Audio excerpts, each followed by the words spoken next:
everybody, and welcome to another edition of Magic Mics, proudly sponsored by our Patreon supporters and CoolStuffInc.com, where you can find cool stuff in stock every day, and our co-sponsor CardHoarder.com, offering the best inventory prices and delivery of cards for Magic Online. I'm Evan Irwin, and we get started each week by saying hello to my two co-hosts, Aaron Campbell. Happy Wednesday, y'all.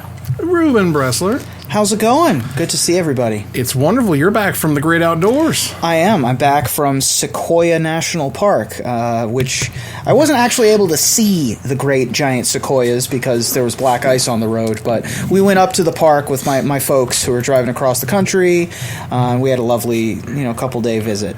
Yeah, I mean, well, it's down in Florida. We ain't had no cold front coming in. It was much colder up there than it even was in Wisconsin. Yeah, we had a warm front for most of the week, and I was so uncomfortable, and I couldn't sleep. And it finally started to cool off last night, and I was able to get some good sleep. But for a while there, it was really gross. Oh, meanwhile, I was wearing a sweater and a coat in California.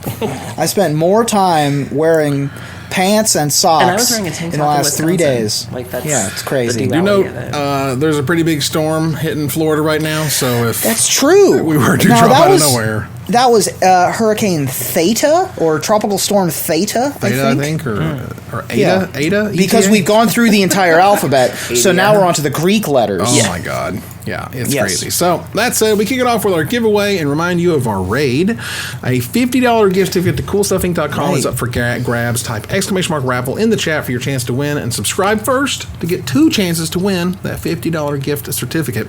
And don't forget, I will keep an eye on the channels to see who we should raid at the end of the show. For sure. And subscribe first to get 2 chances to win, but don't forget our raid at the end of the show to support a member of the community. Enter your suggestions at the end of the show to see who we raid tonight. Yeah. So let's get started here with our first pick. Commander Legends is coming to Magic Online, and hoo boy, it's a lot. Yeah, this is exciting. Aaron, where do we start here? So they had Magic Online announced something earlier this year in terms of them making changes to the Commander interface somehow. They didn't really say how they were going to do that, but this is what they were talking about. And so the first thing is that you're going to be able to draft Commander Legends on Magic Online in a league. So you'll be able to do a draft, and I think this is the first time they've ever had like a multiplayer league before. So that's pretty exciting. They've also done a really good job about making this not very attractive to sharks. Normally when you play in a league, you can win either these qualifier points that you can use to pay for entry into premier events, and you also win play points, which you can then turn around and use for entry into other leagues. Well, there are no QPs for the Commander leagues, and the amount of play points that you can earn is really quite low. On top of that, at the end of your game, the people get to vote for their favorite opponent. That's really cool. And that's actually something that awesome. Yeah, and that's something you see at actual sanctioned events. Like if you've ever played Commander at a GP or at CommandFest, like an actual event, they give you these prize wall tickets, and then that's the same system of you get to give them to your favorite person that you played against. And so they're really trying to. It looks like they're really trying to keep things casual, so that you in the spirit of Commander, you shouldn't have to worry about being spiked out of a game. And so this looks really, really cool. And then on top of that, they're also just going to have generic Commander leagues that are separate from the draft. So if you just have a Commander deck on Magic Online, you can queue up for a league. They'll pair you with 3 other people, and similar system. You get 20 play points per vote, and so this is really, really cool. Yeah, this is pretty incredible. It's pretty great stuff, and I like that they have sort of, I don't want to say priced the spikes out, but if this is low risk, low reward to try to win these leagues, which is what it's supposed to be. Exactly right. Yeah, I was really worried because I was concerned about, obviously power level is still very much an issue in Commander, and so when I first saw this, I was really worried that, you wouldn't be able to have those discussions like you normally could in a paper game of Commander of, how spiky are we feeling, or what does your deck contain? And so, you can come in here with your fine-tuned Urza deck and wreck everybody, but you're literally just taking candy from a baby. Like, there's no real reward for doing so. Right. Yeah, I'm also pleased that the Monarch is back, and we can use our Magic Mike's Monarch Metal Monarchs again. If you were part of our, what was that? Our first Kickstarter, I think so. 3 years ago, 3-ish, something like that. get Queen Erin holding a skull or King Evan on the horse. Yeah, it was quite something. But yeah, the idea that you have these draft leagues, we're able to draft it sort of in a 4-player pod like they want you to, 2 picks at a time like they've designed. Somebody at Wizards took a lot of time and effort to make sure all this stuff was working the way that they wanted it to work, and these leagues are really cool. And certainly having been on the other side of trying to get events and cultivate events that are friendlier to Commander players, you never stack the prices on top. It's going to cause all the wrong behaviors that you want for a Commander event. People to have fun, not sit around with infinite combos all day and be miserable. Yeah. So it looks like Commander Legends. I will let you go. And some technical changes as well. Like, it's going to be easier to pass the turn. It's going to be easier to yield for when you don't have anything to do. Right now, there's some really awkward things where you have to, F6 through it, or some people even tap their lands as just a way to say that they don't have anything. And so, really cool changes, but also visually and technically as well. Nice.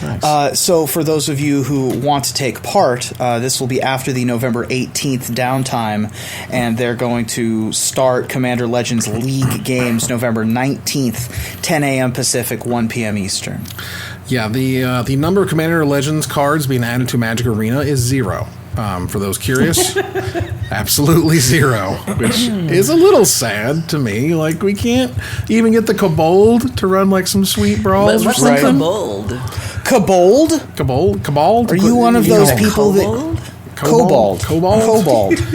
Kobold. I mean, that's what they called them when I was growing up. It's my favorite subject. Yes, my favorite archetype, goblins. Well, if you're like, what did the good old boys in Tennessee call the kobolds? Kobold. They're kobolds. They're kobolds. They're kobolds. I don't know.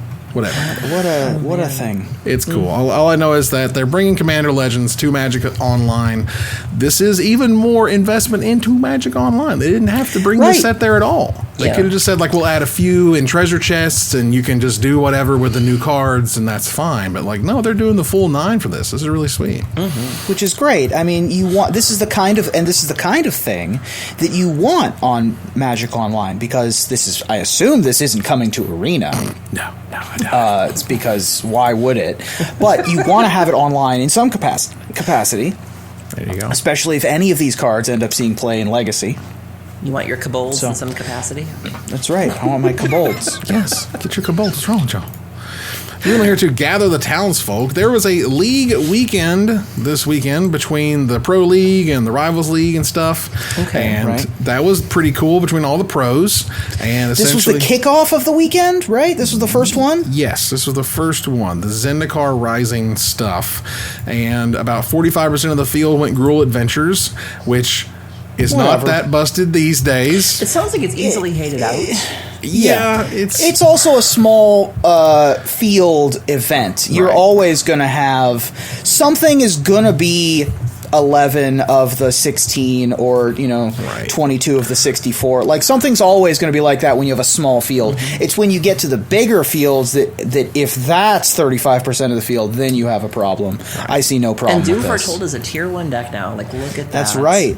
Look at God. Andrew Cuneo continuing to break the mold with Is It Control? With Bone Crusher Giant, Brazen Borrower, Storm's Wrath. Storm's Wrath and Shark Typhoon control. I mean, just and classic. Kiora Best the Sea God. And Midnight Clock. Oh my God. Yeah, it's just slow. It's Cuneo control. Like, I can tell you right now, no one beats Kiora Best the Sea God. Best the Sea God. Like, no one beats it. You're just dead. No one can beat it. You're just done. Like, well, I'm paying 7 mana for it. I've played against it multiple times. It's I better win. That's one of those decks that, like, if you or I tried to pilot this, we would crash and burn. But because he's Andrew Cuneo, he'll of course top 8 with it. Right. Cuneo's just a straight master. Yeah. So the analysis from LSV came in that he said, having not seen the numbers, he suspects Esper Doom is the clear winner, with Gruul doing reasonably well for itself too. Gruul is clearly the strongest deck overall, but Esper preys on it nicely, which is awesome. I'm such a I feel so weird about this because, like, I love the Doom Foretold deck, but I loved it before everybody was playing it. I played it back in the day. It was fun. Yeah, this is like when you were one of the 50 people that were at a Green Day concert before they got signed. You got to play the mirror match, and it's like, I don't want to deal with you. Like, I want to play my weird deck, and you guys don't get to play it. It's wrong. Right. I know. It's like when I run into the Forsaken Monument people in the historic queue. I'm like, no, man, I'm playing the weird colorless crap. Let me over in my weird corner, man. Exactly. Yeah. Stealing my shine. We were talking previous to the most recent spate of bans that they should ban, like similar to how 20 years ago they said ban everything until Kurt Ape's the best card, and then ban Kurt Ape. Right. Now it's ban everything until Embercleave is the best card, which is what they did. And then ban, but don't actually ban Embercleave. But now we're actually playing, Embercleave, and we're actually playing Edgewall Innkeeper, and we're actually playing these, good but fair cards. Mono green food is playable. Like, think about how ridiculous this format was that no one was playing Gilded Goose. You know what I mean? Like, this was a weird time, and I think that having Gruul Adventures be the best deck is a good thing. Yeah. Aggro being the best thing, I'm totally okay with. Yeah, I'll take that. I'll take him. Speaking of competitive things and tournament situations, and this is something that even Ruben and I have been in at various points of telling people you can't draw the game even if you want to in big events. If you're in a large event, people want to see you play the game. They don't want to see you like give it up either, like mold a zero or whatever. Like actually play a game of Magic. And for these IndyCar Rising Championship, there are no draws, intentional or otherwise, this is officially from Wizards, during the Swiss rounds. Players are expected to play until a winner is declared. Are we about to run into freaking red zone here? Are we red zoning this? No, I don't think so. I'm making a face because I don't know how they're going to enforce this. First of all, not allowing concessions seems weird. But I have no problems with there being no draws in the Swiss. Like, I want to know how they're going to resolve situations where there would be draws, and situations where there would be concessions, because it makes for bad television, and so you have to not have those things. But I'm interested to see what they do in lieu of giving us that option. I mean, they have chess clocks, as Pharmacist Judge had noted correctly. So there is, you can run out of the clock and just lose that way. And that's the thing. And in the end, that will also show a winner. You're only able to concede games if as a player, is being attacked for lethal damage and there's no means of surviving. Stuff like that. And it's going to be subjective. It's going to be whatever people sort of think it is or is not, in order to be really a draw or actually a concession or whatever. And there's going to be rumors. I mean, we've seen this before in Paper Magic. There was no secret when so-and-so was playing really poorly because his friend was in the other bracket with this win percentage and blah, blah, blah, blah, blah. Like, this is old school tournament crap, basically, that they're trying to get rid of. It's so weird, though, because... Who likes draws in terms of watching something that's a competitive I understand. contest, and right? In a perfect world, they wouldn't exist. However, sometimes you have a close game, and so... It's going to come down to, this isn't new. This isn't rocket science. Right. So, like, the fact that they're just that they're going to go, well, can't do it, and not tell us how is a little weird. The chess clock thing, I guess, makes sense, and also the concessions makes no sense to me. I don't get the no conceding thing at all. Why? Because you're allowed to concede at any point during the match, is what the rules say. Right, but when the rules say you can't just do that during the match, that it's not okay. But wait, so you're telling me that the Magic rules say that a player can concede a game at any time? Yep.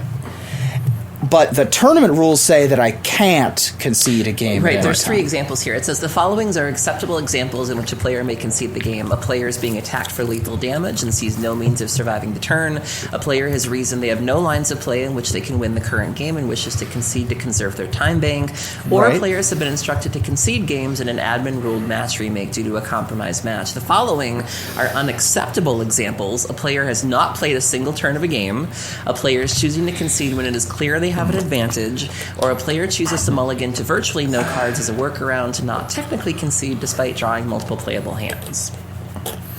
And man, that's very specific. Oh, what's I mean, playable, and it's also what's an advantage? Like, I don't really want to scrutinize what a playable hand constitutes. Look, man, it's like what they say about court and pornography. You know it when you see it. Like, you can't. Sure. It's hard to really define it. I get you. I don't want to be the person making these decisions. It just seems like some weird lines in the sand. I get them. I totally get them, especially from the standpoint of wanting to have a televisable program. Something that's entertaining to watch. It's just weird. I mean, concessions make for poor content, and they make for bribery to exist. And if you don't allow concessions, I don't know if we talked about this on the last show, but did you hear that they finally resolved the issue with Eternal Weekend? Did they? Yes. Yeah, Eco Baronin did officially lose his first place, and somebody else got it. So congrats to him. Static Shopped, I think his name is Static Shopped. A young man plays Shops, Ravager Shops.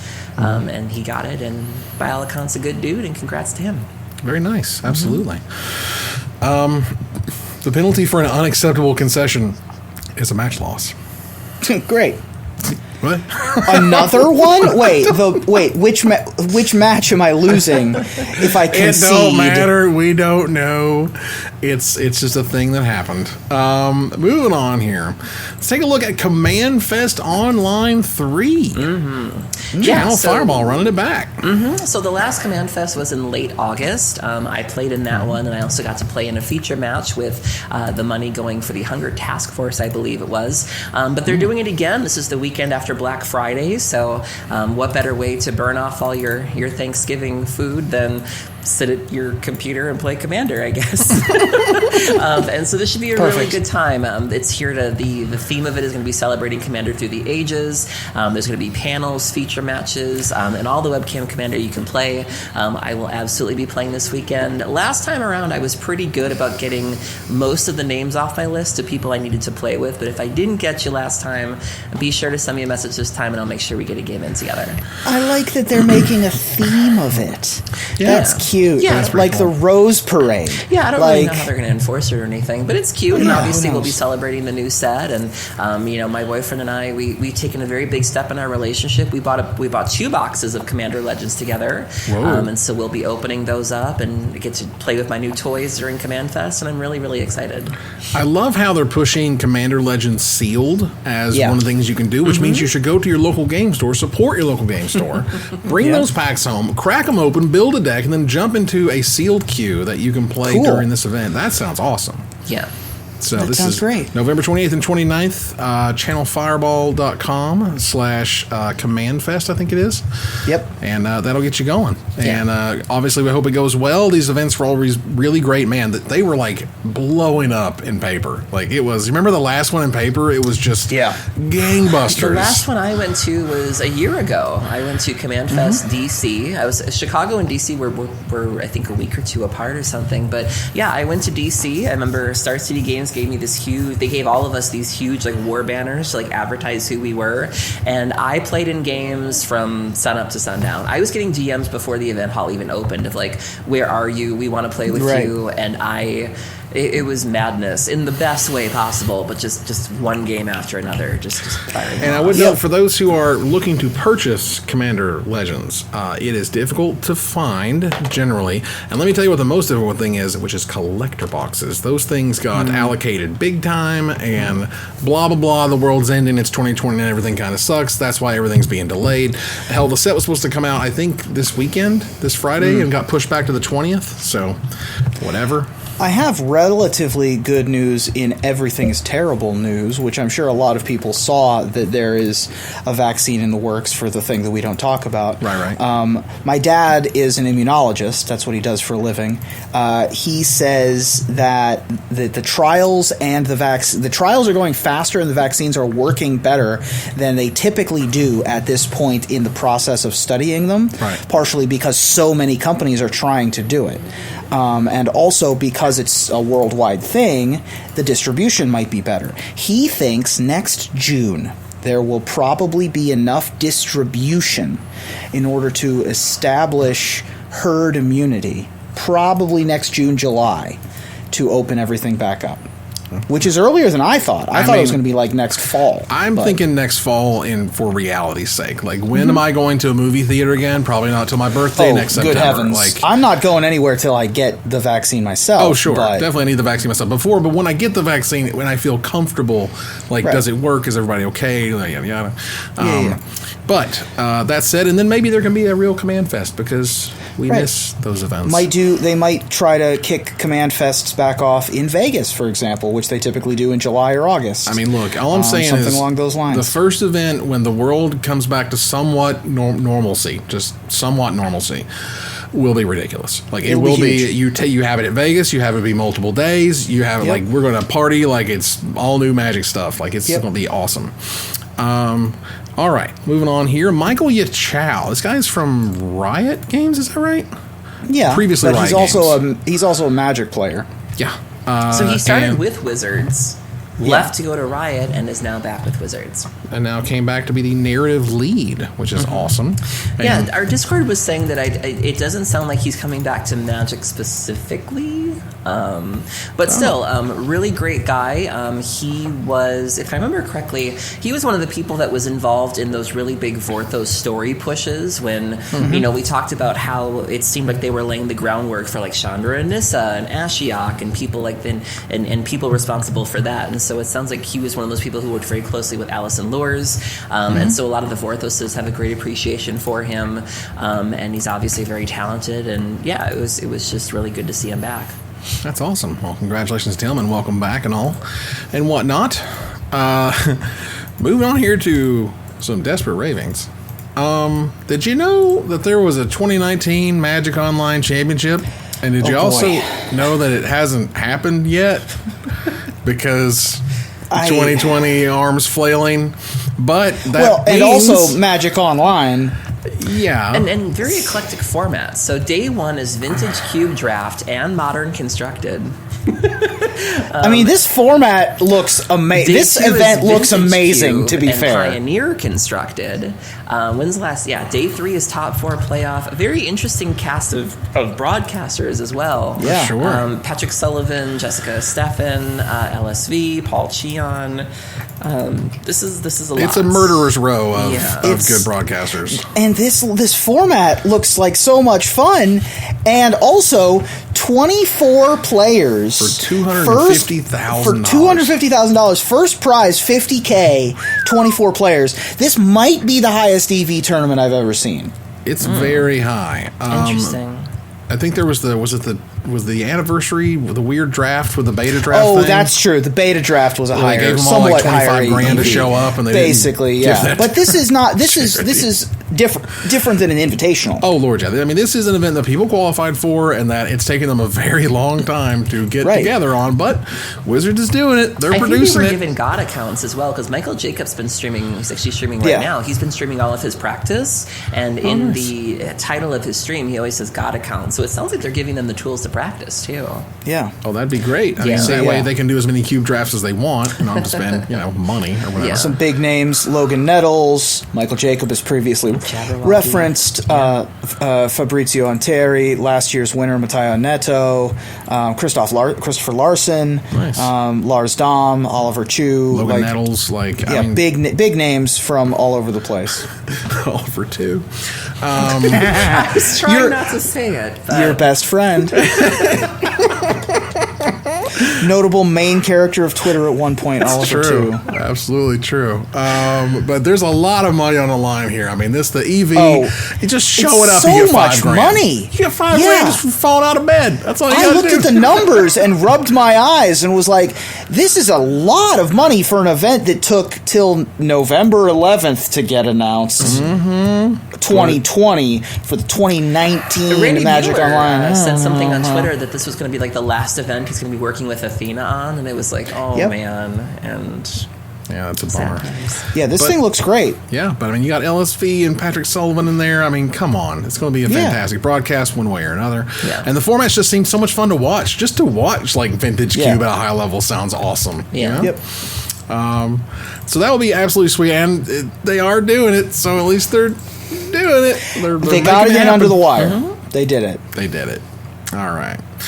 We have lots of splash damage this week because it's a kind of a light news week on Magic things. Nobody became main characters on Facebooks or Twitters this week for whatever reason. Someone did, but... Well, we don't really chitter-chat much about that in this show. Right. We're here for funsies, silly Magic stuff. And one thing related to silly Magic stuff includes streaming. And streaming, like we're doing right now, also includes music sometimes. Sometimes. And wow, let's just back it up and explain how Twitch kind of stepped in it before we explain what Facebook did to fix it 6 months ago. Which is Twitch kind of went through with... just like the iron fist of destroy all of your old content that has music in it. Everything. Well, that's the problem all of it. So Twitch released a statement today to address the controversy because it has been very controversial what has happened, and they still sound like they didn't know it was happening. Like they make it sound like it wasn't necessarily them. It's really strange that they. For a platform as large as this, they don't seem to have control over the things under their umbrella. They say, creators, we hear you. Your frustration and confusion with recent issues is justified. Moving forward, we will be more transparent. But it still sounds like far removed. It still sounds like they're explaining the actions of somebody else. And they're like this is just happening to them. We did our best to manage the situation. But it still sounds like, so you didn't know that people were using your platform to hand out these things? It's very strange. But Facebook Gaming, sounds like they figured this out. They will allow its partnered streamers to play copyrighted popular music in the background of their live streams, so long as the focus of the stream is not music, as long as it's clear that you are streaming and your voice is the main character. It sounds like they're going to allow you to do this. So, chalk one up. Most people don't care about Facebook Gaming that I know, but this is a huge step because this Twitch thing has been a huge bummer. Yeah, it wasn't 6 months ago. It was actually 2 months ago that they had released tools to essentially allow you to include music in your streams. Mm-hmm. And there were some probably weird tracks that you couldn't use, but by and large, a huge catalog of music was available. They at least figured out how to not have a DCMA takedown of everything you've ever made. Yeah. Yes. Even in-game music, even your own music. If you're a musician and you play your own stuff, you can get a DMCA notice. It's absolutely ridiculous. And they actually just, literally as we're recording right now, there's another thread that Twitch just posted about the DMCA stuff, and those who feel they have been wrongly targeted. We were surprised by the number of takedowns as you were. What? This is your platform. Again, come on. This now is Twitch, not... I was just going to say, this is... Yeah, so is this Amazon overreaching? What is happening here? Yeah, they didn't commit to purchasing blanket licensing, which they had been given offers to do. They didn't address items that were deleted but are still visible. They didn't give an ETA on any new tools or features that can help, and they're still asking people to delete their videos and clips. Amazon Music exists. Yeah. That's a whole thing that already exists by their parent company. How could you not make those things mesh? Mm-hmm. I don't understand. You've made the licensing work there. You've got millions and millions of dollars that you could use for development. What are you doing? Meanwhile, Facebook figured it out, which is good because they're not owned. Facebook is not a subsidiary. Facebook Gaming is part of Facebook, as opposed to Twitch, which is underneath Amazon. Amazon doesn't really care that much about Twitch, I don't think. And they've fought pretty hard to be independent, as I understand it.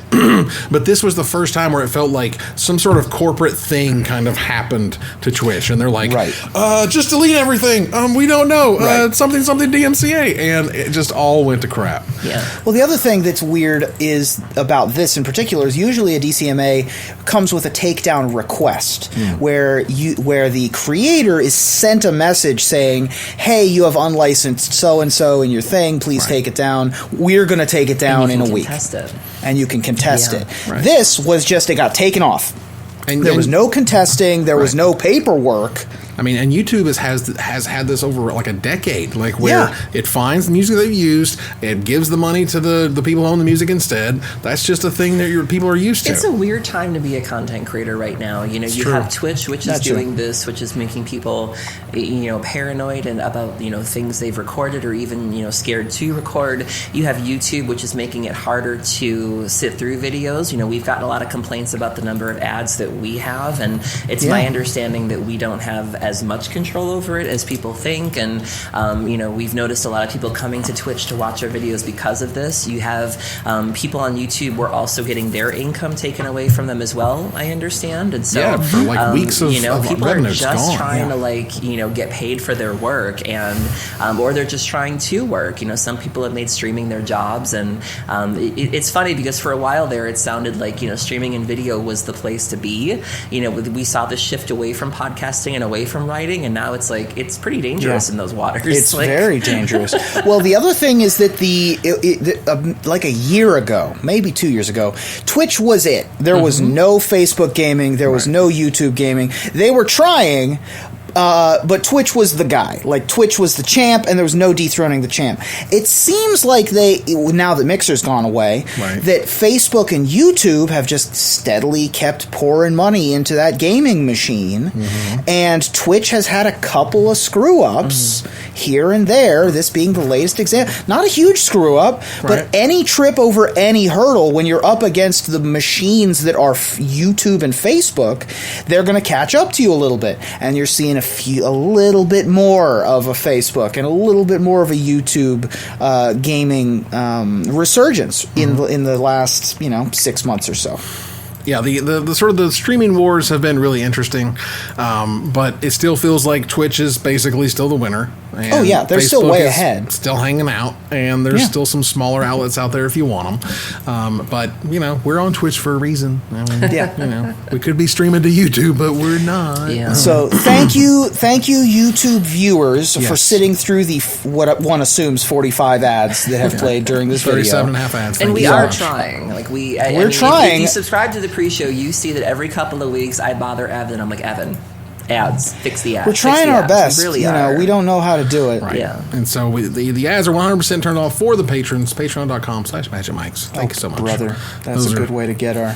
Those are 100% ad free. It's true. It's not free. All right. Well, let's talk about something positive. Ruben, tell us about Dice Ex Machina. Dice Ex Machina, you kobold. Jeepers. Dice Ex Machina, which is a play on Deus Ex Machina, is a new show coming to Saving Throw Show, where I will be playing a character. And this is the same core group that brought you the Broken Pact, while we wait for the Broken Pact to come back. Which we're still hopeful it'll come back, but it's been a while, so we don't know exactly what form and what shape and what schedule we're going to be on. So in the meantime, we're like, well, we still want to tell stories in Theros. So Riley Silverman, who played Velma in the Broken Pact, is going to be the DM. I will be playing along with Ashlyn Rose and Jordan Pridgeon, as well, excuse me, as Danielle Radford, who you might know from Screen Junkies and for a bunch of other stuff like. She's a writer and a comedian. She's just a very funny woman. Sure. And our party will be taking to the airwaves very, very soon. We've had our episode 0 already, and the premiere of Dice Ex Machina is going to be the 16th. Is that right? I see it's here premiering the 16th, Monday, November 16th at 8 o'clock. 4 or 5 days from now? Jeepers, I should probably prepare for that. But no, I will be playing... I'll tell you a little bit about the character that I'm playing before we get there, because I've teased a little bit about it. Sure. I'm playing a centaur druid named Claw. And he is... No last name, just Claw? Well, he has a last name, and he has also got a first name, but my compatriots know him as Claw. For right now, because they're outsiders. They don't know me. And I'm playing a druid, which is very fun. Yeah. So we're going to be adventuring across Theros, and I'm excited to see what Riley has. Ruben, do you mean Claw as in CLAW or Claude? Yes. CLAUDE? CLAW. Okay. As there is a title amongst the fairies band centaurs, a claw caller, who is a speaker of beasts, and so I go by Claw. Because someone calls you. Because someone calls me. Because they're claw callers, right? All right. That's right. So if you call me, you're an Evan caller. Really fun. We have a really fun group. We're gonna have sort of like a Xena Hercules kind of level of kitschiness and humor to our show. We're not going to be too heavy, and so it's going to be a ton of fun. So join us at Saving Throw Show. Those are going to be on Mondays, Monday nights. So please do join us. If you call Evan, you'd be a bear caller. That's right. I'm not going to tell you what type of druid, Dalek, because that is part of the fun of exploring. My party doesn't even know what type of druid I am yet. So, you get to kind of surprise them with that? Be like, they will find out what kind of druid I am. That's right. Oh man, chat is lighting up with claw puns. It's really nice. Call me baby. I'll take it all. Ooh. I'm happy to be the when we were doing the Broken Pact, Tutaru was, because she's a Loxodon, was always like, oh, that's the hilarious kind of animalistic character. I'm happy to be that for this. Okay. So. I see. All right. Well, we have the good news offset a little bit by the bad news. Yeah. Alex Trebek has passed. I thought he was doing better. Like, I seem to recall him making a video saying that, like, he was fighting and he was optimistic, and then... Yeah. Pancreatic cancer, man, is tough. It's no joke. Also took Swayze. Yeah. He was still working through all of it. Every once in a while he'd have an update from the middle of the show saying like, hey, I've got a chair behind the podium now for the first time in my career. I believe the last episode of a Trebek hosted Jeopardy will air on Christmas. Oh, wow. I heard it was feel like around bad December, for the poor late guy December. that gets the job after him, because no one's going to fill those shoes. Like the you have name... Drew Carey trying to be Bob Barker. He's not Bob Barker. Like, I'm Price, it's not the same. Yeah. There's only one man, I think, who can fill those shoes, even attempt to fill those shoes, and that's Ken Jennings. Ken Jennings can do it. A lot of people talk about LeVar Burton for some reason. LeVar Burton, sure. LeVar Burton you want some wholesome people that are also smart, and I think Bill Nye could do it, for example. Okay. I've heard that George Stephanopoulos wants the job, which seems like an odd choice, but hey, look, you dress for the job you want.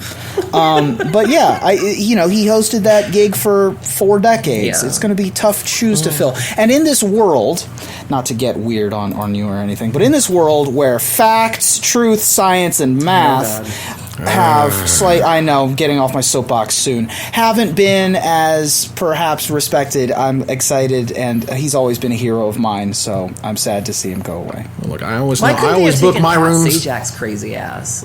Right? Get that Wheel of Fortune out of here. I book all my rooms at the Four Seasons Total Landscaping. I don't know about y'all, but that's between the dildo store and the combination Taco Bell Pizza Hut. Yeah. What? I'm just telling you where it is in case your Waze app doesn't work. I'm just helping you get to the... All right. Moving on here. The Desert Bus, that is a yearly fundraiser. Right, speaking of directions. Which is sweet. The Child's Play charity helped fund the We Are Desert Bus, a documentary film that's been long awaited. This was filmed apparently back in 2016 for the production of Desert Bus 10.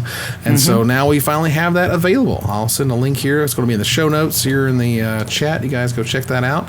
And Desert Bus has been around for a while and looks to be around even longer. I think this year they're going virtual, I believe. This year I think they are going virtual. We'll have to ask Pharmacist Judge, who I believe is here. And it does start on Friday, so only 2 days away from this year's Desert Bus for Hope. It is virtual. Nice. Yeah.